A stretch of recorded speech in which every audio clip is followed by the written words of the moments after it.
नमस्कार, म सुजित कुमार झा। हामीसँग अहिले हुनुहुन्छ होटल सङ्घ नेपालका केन्द्रीय कोषाध्यक्ष युवराज श्रेष्ठ। युवराजी, यहाँलाई मोडेल खबरमा धेरै धेरै स्वागत छ। Thank you so much. आज चाहिँ जनकपुरमा पद हस्तान्तरण भएको छ मध्य प्रदेशको, त्यसमा चाहिँ प्रमुख अतिथिको रूपमा हजुर आउनु भएको छ। कस्तो लागिरहेको छ? केही वर्षभित्र यो क्षेत्रमा परिवर्तन भएको छ कि मात्रै नाउँको लागि राजधानी भएको छ? एउटा होटल व्यवसायीको हैसियतले होइन, यो सर्वसाधारण नेपालीको हैसियतले सोद्धाखेरि कस्तो लागिरहेको छ? जनकपुरमा केही परिवर्तन आएको छ कि त्यतिकै हो? हामीले आजभन्दा करिब 4 वर्ष अगाडि चाहिँ होटल सङ्घ नेपालले मध्य प्रदेश होटल सङ्घ नेपाल मध्य प्रदेश चाहिँ हामीले कमिटी गठन गरेका थियौँ। जब कमिटी गठन गरिसकेपछि चाहिँ विजय धुलवालाको नेतृत्वमा चाहिँ महापदक्षेत्रमा चाहिँ एउटा कमिटी फर्मेसन भयो। भइसकेपछि चाहिँ तपाईँको मध्य प्रदेशको राजधानी जनकपुर धाम एउटा चाहिँ नेपालको तपाईँको चाहिँ ऐतिहासिक र तपाईँको धार्मिक स्थल जो चाहिँ तपाईँको चाहिँ हिन्दू धर्मावलम्बीहरूको लागि चाहिँ केन्द्रबिन्दु पनि हो जानकी मन्दिर। त्यो हिसाबले गर्दाखेरि चाहिँ जुन हिसाबमा यहाँ टुरिस्टहरू आउँदाखेरि चाहिँ तपाईँको यहाँ बस्नको लागि चाहिँ एकदम लिमिट होटेलहरू र अहिले जब यो मध्य प्रदेशको राजधानी जनकपुर भइसकेपछि चाहिँ तपाईँको होटेलको खुल्ने सङ्ख्याहरू पनि बढिरहेको छ। प्लस तपाईँको चाहिँ होटल सङ्घ नेपालले त्यही हिसाबमा पनि यहाँ चाहिँ हामीले चाहिँ मध्य प्रदेश कमिटी गठन गरेका पनि थियौँ र अहिले तपाईँको जब हामी यहाँ आइसकेपछि उहाँहरूसँग सहकार्य गरेर स्पेसली यहाँका सानातिना कमी कमजोर स्पेसली होटल सेक्टरका ल्याकिङ पोइन्टहरूलाई चाहिँ हामीले फाइन्ड आउट गरेर स्पेसली यहाँको सबैभन्दा ठुलो प्रब्लम भनेको manpower, skilful manpower नपाउने, यसलाई चाहिँ कसरी समाधान गर्न सकिन्छ भन्ने हिसाबमा चाहिँ केन्द्रसँग सहकार्य गरेर हाम्रो चाहिँ भर्खरै निवर्तमान अध्यक्ष हुनुभएका विजय धुलवालाले चाहिँ धेरैवटा ट्रेनिङ प्रोग्राम पनि चलाउनु भयो। स्पेसली तपाईँको हाउसकिपिङको, फ्रन्ट अफिसको, तपाईँको चाहिँ हाउसकिपिङ भइहाल्यो, त्यसपछि सर्भिसको, प्रडक्सनको चाहिँ हामीले ट्रेनिङ चलाइसकेपछि चाहिँ अब अहिले चाहिँ अलिकति तपाईँको पहिलाको जुन हिसाबका सर्भिस पाइन्थ्यो र अहिलेको सर्भिसमा चाहिँ केही चेन्जेसहरू भएको छ। यो मानेमा कि हामीले तपाईँको चाहिँ ओन्ली त्यो कमिटी गठन गर्नको लागि मात्रै होटल सङ्घ नेपालले यहाँ तपाईँको चाहिँ मध्य प्रदेश कमिटी गठन गरेको थिएन र उहाँले जुन उहाँको कार्यकाल भर्खरै उहाँ आउटगोइङ प्रेसिडेन्टको रूपमा जुन उहाँको कार्यकाल चाहिँ मलाई लाग्छ कि यो एकदमै स्वर्णिम काल पनि भएको छ। यो मानेमा कि उहाँले जहिले पनि केन्द्रलाई यति झकझकाउनु भयो यहाँको पर्यटन प्रवर्धन गर्नलाई, स्पेसली आन्तरिक पर्यटक र बाह्य पर्यटकलाई दिनुपर्ने सेवा सुविधा, स्पेसली चाहिँ नेपालको हस्पिटालिटी सेक्टरको सबैभन्दा ठुलो चिज भनेको तपाईँको चाहिँ बेस्टभन्दा बेस्ट सर्भिस दिने हो। त्यो चिजमा उहाँ जहिले पनि सिन्सियर हुनुभयो र स्किलफुल म्यान पावर बिल्डअप गर्नको लागि चाहिँ ट्रेनिङहरूको लागि पनि जहिले पनि केन्द्रसँग चाहिँ नजिक बसेर चाहिँ उहाँले धेरै प्रोग्रामहरू पनि ल्याउनु भयो र उहाँको कार्यकाल एकदमै राम्रो पनि भयो। हामीले जानकीजीको चाहिँ गृहनगरबाट जानकीजीको ससुरा त्यो यात्रा तपाईँहरूले सम्पन्न गर्नुभयो। त्यो यात्राको समय के बताइदिनु? वास्तवमा त्यो नेपालको इतिहासमै मैले पर्छ। मैले त इतिहासै भन्छु, अघिको हाम्रो चाहिँ अभिषेक प्रोग्राममा पनि मैले भनेको थिएँ। वास्तवमा नेपाल सरकारले गर्नुपर्ने काम चाहिँ मध्य प्रदेशका अध्यक्ष आदरणीय विजय धुलवालाले चाहिँ को इनिसिएसनमा होटल सङ्घ नेपालको सँग सहकार्य गरेर चाहिँ उहाँले एउटा प्रस्ताव लिएर आउनुभयो काठमाडौँ हाम्रो केन्द्रमा। आइसकेपछि उहाँले के भन्नुभयो भनेदेखि हाम्रो मिथिला कल्चरमा चाहिँ माइती पक्षले चाहिँ जब ज्वाइँको घर बनिसकेपछि चाहिँ हेर्न जाने चलन, छोरी ज्वाइँको घर हेर्न जाने चलन छ। यसमा चाहिँ हामीले चाहिँ एउटा चाहिँ तपाईँको चाहिँ त्यो महाप्रसाद लिएर जाने, स्पेसली अब यो मिथिला कल्चरमा महाप्रसाद भन्छ भनेदेखि म एज अ नेवार कम्युनिटीमा चाहिँ हामीले चाहिँ यो साईपाटा एउटा तपाईँको चाहिँ दुल्हन फर्किने टाइममा चाहिँ एउटा तपाईँको चाहिँ कोसेली प्रपर कोसेली लिएर जाने संस्कारलाई चाहिँ यस्तो संस्कार छ, यो गर्नुपर्छ भनेपछि मध्य प्रदेश होटल सङ्घ मध्य प्रदेशको इनिसिएसनमा होटल सङ्घ नेपाल केन्द्रको आदरणीय अध्यक्ष लगायत नेपालभरिका 5 स्टारदेखि 1 स्टार होटेलका करिबन 70 चाहिँ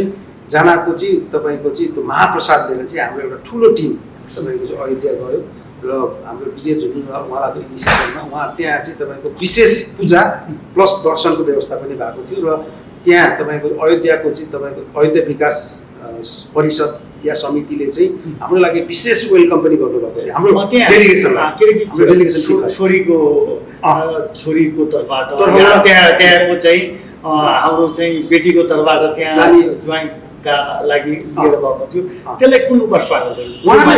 त्यो चाहिँ अब यो जुन बेला हजुर जानुभयो त्यो बेला निकै भिड थियो अयोध्या भर्खर तपाईँको चाहिँ सुरुवात भएको थियो त्यहाँ चाहिँ तपाईँको दर्शन पाउनको लागि तपाईँको हजारौँ मान्छेहरू चाहिँ लाइन बस्नु पर्थ्यो भनेदेखि हाम्रो नेपालबाट जाने डेलिगेट्स स्पेसली विजय झुनझुनवाला र होटल सङ्घ नेपालका केन्द्रीय अध्यक्ष विनायक शाहको नेतृत्वमा गएको त्यो टिमलाई चाहिँ विशेष दर्शनको व्यवस्था मिलाइएको थियो जहाँ चाहिँ हामी लाइन बस्नु पर्दैन थियो र हामीले यहाँबाट लिएर गएको जुन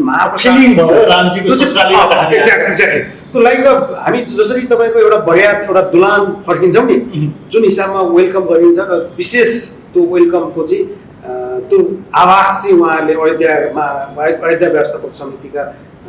त्यहाँका टिमले चाहिँ हामीलाई त्यो फिलिङ चाहिँ गराउनु भएको थियो अलिक प्रसङ्ग बदलौँ होटलका मूल समस्याहरू के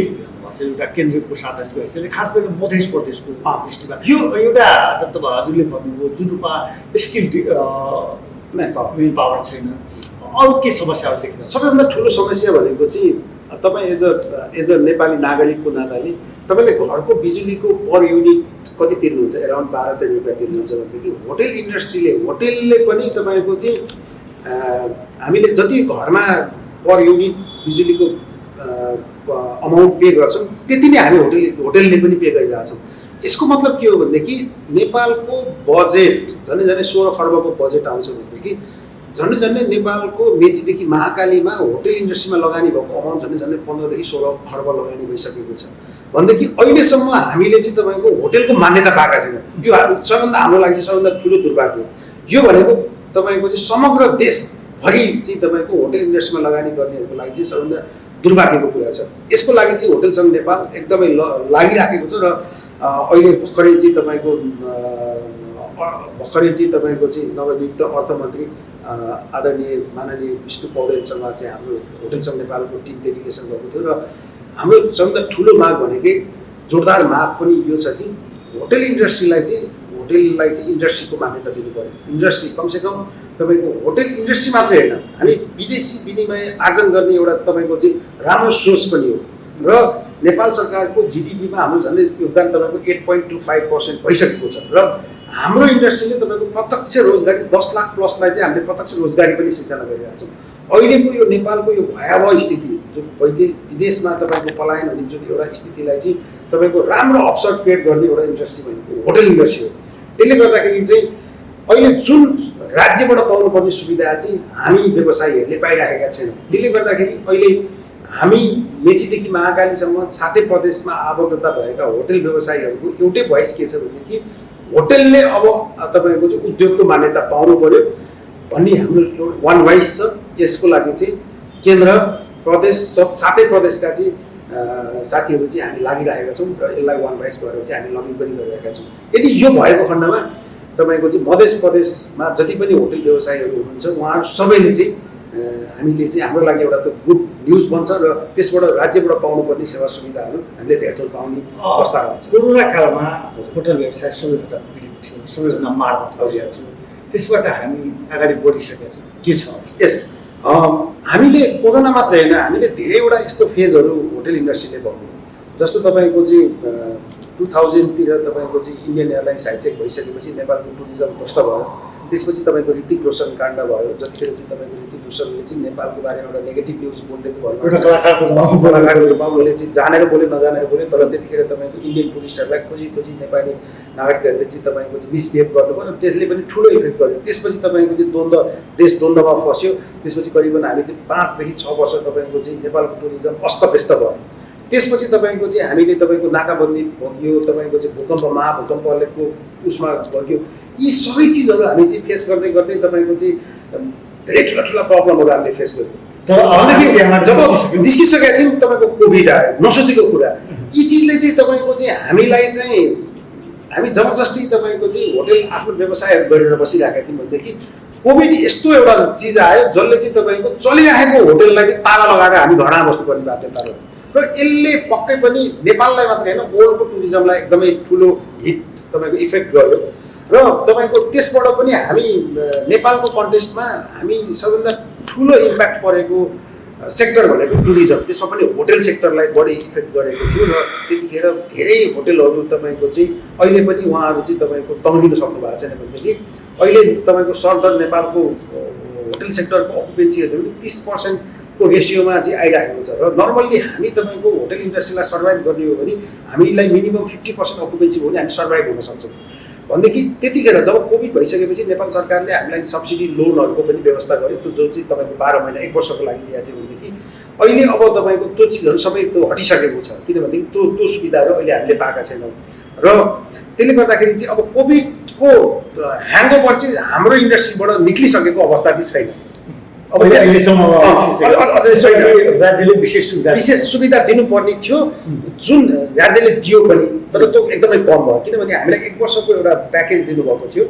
जो चाहिँ तपाईँको जो चाहिँ एकदम सब्सिडी लोन भनेको त्यो 5% इन्ट्रेस्टमा चाहिँ हामीलाई दिएको थियो तर त्यो एकदमै कम भयो। हामीले चाहिँ कमसेकम हामीलाई 3 देखि 4 इयर्स हुनुपर्छ भनेर हाम्रो माग थियो तर त्यो कार्यान्वयन भएन तर पनि राज्यले जति दियो त्यसमा हामी चाहिँ खुसी भएर अहिले अब तपाईँको दुःख सुख चाहिँ तर अहिले माहौल परिवर्तन भइरहेछ कि के छ नेपालको कन्टेस्टमा हेर्दा? पक्कै पनि अहिले हेर्नुहोस् तपाईँको 2019 को डाटा हेर्ने हो भने करिब हामी 13.5 लाख प्लस टुरिस्ट भित्रिएका थियौँ भनेदेखि 2020 तपाईँको चाहिँ 3 को डाटा हेर्ने हो भनेदेखि हामी अराउन्ड 10 लाखको रेसियोमा थियौँ भनेदेखि यो 24 मा चाहिँ हामी तपाईँको 2019 लाई मिट गर्दैछौँ। यो भनेको चाहिँ के हो भनेदेखि अब त्यो भिजिट नेपाल 2019 मा तपाईँको 13 प्लस हाम्रो लागि ठिकठाक अकुपेन्सी थियो भनेदेखि भिजिट नेपाल 2020 जब नेपाल सरकारले अनाउन्समेन्ट गरिसकेपछि नेपालमा धेरै होटलहरू खुले र विभिन्न सेक्टरका मान्छेहरू चाहिँ होटल इन्डस्ट्रीमा चाहिँ तपाईँको आकर्षण पनि भइसकेपछि अहिले त्यतिखेर हामी 20 लाख टुरिस्टलाई चाहिँ नेपाल सरकारले भित्राउने भनेको थियो र हाम्रो क्यापेसिटी भनेको अराउन्ड 25 लाख टुरिस्टलाई चाहिँ एकोमोडेट गर्न सक्ने हामीसँग क्यापेसिटी थियो भनेदेखि अहिले 2024 मा चाहिँ हामी 30 लाख प्लस टुरिस्टलाई चाहिँ एकोमोडेट गर्न सक्छौँ भनेपछि अब हामी 20 लाख टुरिस्ट तपाईँको चाहिँ अराइभल हुने अवस्था अहिले देखिएको छैन किनभनेदेखि जस्तो अब अहिले तपाईँको चाहिँ अक्टोबर 1 बाट चाहिँ एयरपोर्ट तपाईँको चाहिँ 10 घन्टा बन्द हुँदैछ किनभने हामी अब हाम्रो चाहिँ अक्टोबर नोभेम्बर डिसेम्बर जनवरी भनेको त हाम्रो सेप्टेम्बर 15 बाट त सिजन सुरु हुन्छ भनेदेखि 10 घन्टा एयरपोर्ट बन्द हुँदैछ यसले पनि तपाईँको चाहिँ हाम्रो टार्गेटलाई इफेक्ट गर्दैछ त्यो एउटा पाटो रह्यो। तर अहिलेको जुन अवस्थामा जुन हाम्रो चाहिँ क्यापासिटी अनुसारको टुरिस्टको अराइभल कम नै छ तर पनि अहिले पहिलाको रेसियोमा आफ्टर कोभिडको रेसियोमा चाहिँ यसलाई हामीले राम्रै मान्नुपर्छ सुधार भइरहेको छ। अन्तमा जनकपुरको परिप्रेक्ष्यमा जनकपुरमा खास गरेर होटल व्यवसायलाई सुखस्याल बनाउन खास गरेर पर्यटकहरूलाई ल्याउन के गर्नुपर्छ तपाईँलाई लाग्छ? यस अब जनकपुर भनेको एउटा होइन तपाईँको चाहिँ एउटा धार्मिक स्थल र तपाईँको चाहिँ हिन्दू पर्यटकको लागि चाहिँ एकदमै राम्रो र रुचाइएको डेस्टिनेसन पनि हो र अर्को चिज भनेको जनकपुरको सबैभन्दा ठुलो चिज भनेको तपाईँको मिथिला कल्चर यसलाई चाहिँ ब्रान्डिङ गर्नुपर्छ जस्तो लाग्छ। अब अहिले हाम्रो मध्य प्रदेश च्याप्टर र होटेल सङ्घ नेपाल केन्द्र प्लस तपाईँको नेपाल टुरिज्म बोर्ड मिलेर चाहिँ यो मिथिला कल्चरलाई चाहिँ तपाईँको ओल्ड टुरिज्म मार्केटमा चाहिँ हामीले यसलाई चाहिँ प्रमोसन गर्नुपर्छ जसले चाहिँ तपाईँको जनकपुर लगायत तपाईँको चाहिँ यो पेरिफेरीको होटल इन्डस्ट्रीलाईको तपाईँको चाहिँ एकोमोडेसनमा तपाईँको चाहिँ बिजनेसमा चाहिँ वृद्धि गर्छ जस्तो लाग्छ। र मेन चिज भनेको हामीसँग ऐतिहासिक चिज छ धार्मिक चिज छ र कल्चर पनि हामीले यो मिथिला कल्चरलाई चाहिँ यदि तपाईँको ओल्ड मार्केटमा लान सक्यो भनेदेखि चाहिँ जनकपुरको टुरिज्म चाहिँ एकदमै ग्रोथ हुनेछ। साथसाथै तपाईँको आन्तरिक टुरिस्ट पर्यटक पनि तपाईँको चाहिँ रुचाइएको डेस्टिनेसनमा तपाईँको जनकपुर पर्छ। त्यसले गर्दाखेरि चाहिँ बाह्य पर्यटक र आन्तरिक पर्यटकलाई चाहिँ त्यही अनुसारको चाहिँ तपाईँको हामीले प्याकेजहरू पनि तपाईँको बनाएर चाहिँ डोमेस्टिक मार्केट र इन्टरनेसनल मार्केटमा चाहिँ लग्यो भनेदेखि जनकपुर अब प्रदेश नम्बर मध्य प्रदेशको राजधानी पनि भयो नम्बर 1। दोस्रो कुरा तपाईँको ऐतिहासिक ठाउँ, तेस्रो कुरा धार्मिक, प्लस चौथो कुरा चाहिँ मिथिला कल्चर त्यो चारवटा चिजलाई चाहिँ तपाईँ कम्बाइनिङ गरेर चाहिँ लग्यो भनेदेखि चाहिँ यहाँको पर्यटन चाहिँ प्रवर्धन हुनेमा चाहिँ हामी देख्छौँ। युवराजजी चाहिँ ज्ञानको भण्डार हुनुहुन्छ उहाँसँग चाहिँ 24 घन्टा कुरा गर्दा 48 घन्टा कुरा गर्दा पनि सकिने अवस्था छैन जस्तो मलाई लागिरहेछ। तपाईँ मोडेल खबरको लागि अमूल्य समय दिनुभयो त्यसको लागि धेरै धन्यवाद। Thank you so much. तपाईँले चाहिँ होटेल सङ्घ नेपाल